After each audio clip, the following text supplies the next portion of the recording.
चौरा गांव के खेतों में इन दिनों खुदाई का काम चल रहा था। असल में इसी गांव से होकर एक अच्छी सड़क गुजरनी थी, इसलिए यहाँ खुदाई शुरू की गई थी। अचानक एक दिन खुदाई करने वाली मशीन से कुछ टकराता है। बाद में जब खोजबीन की जाती है तो वहां से 2 कंकाल मिलते हैं। पुलिस गांव के लोगों से पूछताछ शुरू करती है। आप लोगों को क्या लगता है ये किसके कंकाल हो सकते हैं? अरे साहब, हमें क्या पता ये किसके कंकाल हैं, आप ही लोग पता लगाइए, हम लोग तो बहुत ज्यादा डरे हुए हैं। हाँ, हमारी फॉरेंसिक टीम अभी आ रही है। ये बताओ कि इस गांव के रहने वाला कोई जोड़ा गायब तो नहीं ना? क्योंकि शुरुआती जांच में तो ये बात सामने आ रही है कि एक कंकाल किसी पुरुष का है तो एक किसी महिला का। साहब, हमें तो बहुत डर लग रहा है। ऐसे कंकाल मिलने का मतलब गांव के आसपास ही किसी की हत्या हुई है या फिर किसी को जलाकर मार डाला गया है।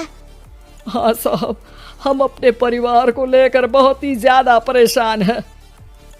देखिए, आप लोगों की परेशानी हम समझ सकते हैं, लेकिन आप लोगों को पुलिस का सहयोग करना होगा, क्योंकि आपके सहयोग के बगैर हम ये पता नहीं लगा सकते हैं कि आखिर ये किसके कंकाल है और इनकी हत्या किसने की। ठीक है साहब, गांव के लोग आपका पूरा सहयोग करेंगे। हाँ साहब, पूरा सहयोग करेंगे। तो फिर ठीक है, हम अपनी जांच शुरू कर देते हैं। कुछ दिन बाद जांच रिपोर्ट आ जाती है। पता चलता है कि ये कंकाल करीब 20 साल पुराने हैं, यानी 20 साल पहले किसी जोड़े की हत्या कर शव को यहाँ पर दबा दिया गया था। इंस्पेक्टर राघव, ये बताओ कि 20 साल पहले की मर्डर मिस्ट्री क्या अब सुलझ सकती है? हाँ सर, क्यों नहीं, लेकिन अब सबूत और गवाह काफी मिट गए होंगे। मुश्किल तो होगी, लेकिन शायद किसी परिवार को इंसाफ मिल सके। इंस्पेक्टर राघव, आप बिल्कुल सही कह रहे हैं। किसी परिवार को तो इंसाफ मिलेगा ही और किसी को उसके किए की सजा भी मिलेगी। जी सर, मैंने तो जांच शुरू भी कर दी है। 20 साल पहले इस गांव के 2 जोड़े अचानक कहीं गायब हो गए थे। मैंने दोनों ही परिवारों के बाकी के सदस्यों से बातचीत शुरू की तो उन्होंने बताया कि उनके बच्चे शहर गए थे, लेकिन आज तक वापस नहीं लौटे हैं। लेकिन ये दोनों शव किस परिवार के सदस्यों के हैं, ये कैसे पता चल सकेगा? सर, मैंने डीएनए टेस्ट करवा लिया है। आज शाम तक इसकी रिपोर्ट भी आ जाएगी। अच्छा, ठीक है।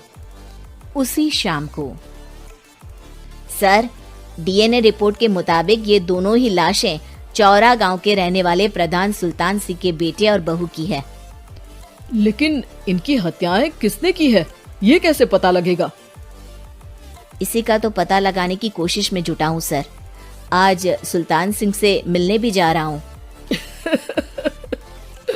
मेरा बेटा और बहू तो मेरे लिए सिर्फ यादों में ही रह गए थे, हमें उनकी लाशें तक नहीं मिल सकी थी। आज 20 साल बाद उनके कंकाल मिले हैं, मैं अब किसके लिए जीऊं?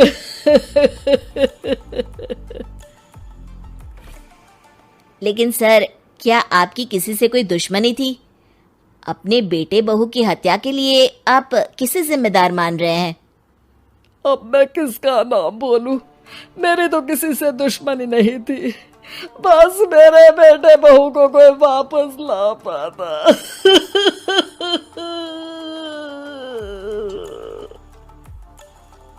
इसके बाद सुल्तान सिंह फूट फूट कर रोना शुरू कर देते हैं। सर, अब आप इनका अंतिम संस्कार करवा सकते हैं। कम से कम इनका शरीर ना सही, इनका कंकाल तो आपको मिला है। लेकिन हाँ, अगर आपको कुछ भी याद आए तो जरूर बताइएगा। मेरी तो बेटा अब उम्र हो गई है, लेकिन मेरे बेटे और बहू के हत्यारों का जरूर पता लगाइएगा, क्योंकि जब तक हत्यारे पकड़े नहीं जाएंगे मेरा मन नहीं मानेगा। सर, हमारी पूरी कोशिश रहेगी हत्यारे को पकड़ने की। लेकिन एक बात बताइए, उस वक्त आपको किस पर शक गया था? उस वक्त मेरे एक ड्राइवर को पकड़ा गया था, लेकिन सबूतों के अभाव में उसे छोड़ दिया गया था।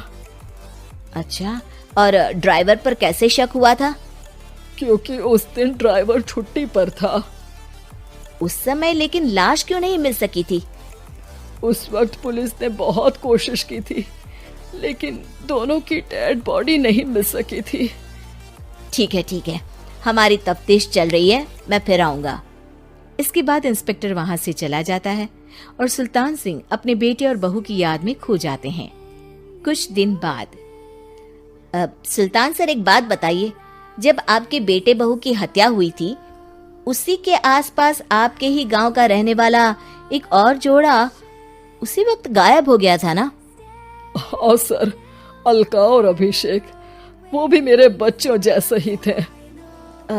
तो फिर वो कहाँ है? उनका भी आज तक पता नहीं चल सका, लेकिन बताते हैं कि कुछ साल पहले अभिषेक को गांव के ही किसी आदमी ने मुंबई में देखा था, लेकिन फिर वो गायब हो गया। यानी अभिषेक और अलका की हत्या नहीं हुई थी, बल्कि उन्होंने किसी वजह से खुद ही गांव छोड़ दिया था। हाँ, हो सकता है, क्योंकि अभिषेक मेरे बेटे संतोष का अच्छा दोस्त था और उसका मेरे घर भी आना जाना लगा रहता था। हो सकता है कि उसने मेरे बेटे और बहू के बारे में सुन लिया हो और ये गांव छोड़ दिया हो सकता है। उनके परिवार का कोई अब नहीं रहता क्या इस गांव में? अब तो कोई नहीं रहता। एक चाचा थे, लेकिन उन्होंने भी अपना पुश्तैनी मकान बेच दिया है। वो भी अब कहीं शहर में ही बस गए हैं। ओह, अभिषेक और अलका के बारे में भी पता लगाना होगा। हो सकता है कि वही इस हत्या के बारे में कुछ बता सके। हो तो सकता है, लेकिन वो बेचारे तो खुद ही वक्त के मारे थे, वो क्या बताएंगे। फिर भी सर, जब केस दोबारा खुला है तो जांच तो करनी ही पड़ेगी, और इस बार तो लाशें भी बरामद हुई है। कुछ दिन तक लगातार तफ्तीश चलती रही। एक दिन थाने से सुल्तान सिंह को फोन आता है। हाँ, कौन बोल रहा है? सर, मैं कांस्टेबल तुलाराम बोल रहा हूँ थाने से। आपको थाने आना पड़ेगा। थाने? लेकिन क्यों? सर, किसी की पहचान करवानी है। अच्छा ठीक है, मैं दोपहर तक पहुंचता हूँ। सुल्तान सिंह दोपहर में थाने पहुंचता है। कई पुलिस के अधिकारी वहां मौजूद रहते हैं। सर, आपके बेटे की हत्या का रहस्य आज शायद सुलझ जाए। अच्छा इंस्पेक्टर राघव, पर वो कैसे? सर, उस आदमी को देखिए, क्या वही अभिषेक है? सुल्तान सिंह की आंखों में हैरानी से आंसू आ जाते हैं। हाँ सर, यही अभिषेक है। ये आपको कहाँ से मिला? सिर्फ अभिषेक ही नहीं, बल्कि इसकी पत्नी अलका भी इसके साथ है। मैडम, जरा अभिषेक की पत्नी को लाइए।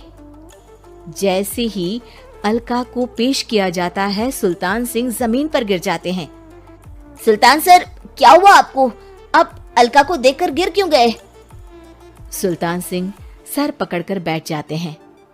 ये अलका नहीं, बल्कि ये तो मेरी बहू रितु है। पूरा थाना एक दूसरे का मुंह देखने लगता है। क्या? इसके बाद हर किसी को दो कंकाल और हत्या का रहस्य समझ में आ गया। अभिषेक और रितु ने मिलकर संतोष और अलका की हत्या की थी और लाश को जमीन के नीचे दबा दिया था। आज 20 साल बाद इस हत्या का रहस्य खुल सका था कि अवैध प्रेम संबंध में दो मासूमों की जान गई थी।